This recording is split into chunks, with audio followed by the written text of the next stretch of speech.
সিউড়িতে গত কয়েকদিন ধরে এক বীর হনুমানের তাণ্ডবে নাজেহাল অবস্থা। সিউড়ির তিলপাড়া গ্রাম পঞ্চায়েতের অন্তর্গত বাসঝোর কামালপুর এলাকায়, যে সংলগ্ন এলাকায় এলসি কলেজ, আইআইটি সংলগ্ন এলাকা, তার তাণ্ডবে সাধারণ মানুষ থেকে পুলিশ কর্মী কেউই বাকি থাকছে না।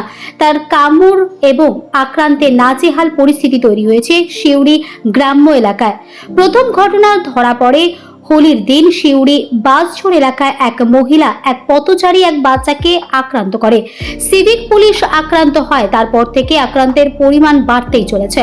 বেশ কয়েকদিন ডিউটিরত পুলিশ কর্মীরা আক্রান্ত হয়েছে। কেউ ভালোবেসে বিস্কুট দিয়ে ডাকলে তার কাছে এসে পৌঁছে, এরপর তার কাছে এসে সেই বিস্কুট ফেলে দিয়ে সেখানে কামড়ে দেয় এবং এই ঘটনায় ব্যাপক আতঙ্ক সৃষ্টি হয় ওই বীর হনুমানের জন্য। বন দপ্তরের সঙ্গে যোগাযোগ করা হলে ঘটনা খতিয়ে দেখার আশ্বাস দেওয়া হয়েছে। যখন হনুমানের খোঁজে যাওয়া হচ্ছে তখন ওই হনুমানটি ওই এলাকায় পাওয়াই যাচ্ছে না। তার ফলে ধরা সম্ভব হচ্ছে না। বন দপ্তরের পক্ষ থেকে সূত্রের মারফত জানা যাচ্ছে, এলাকার মানুষকে আতঙ্ক হওয়ার জন্য বারণ করা হচ্ছে। খুব তাড়াতাড়ি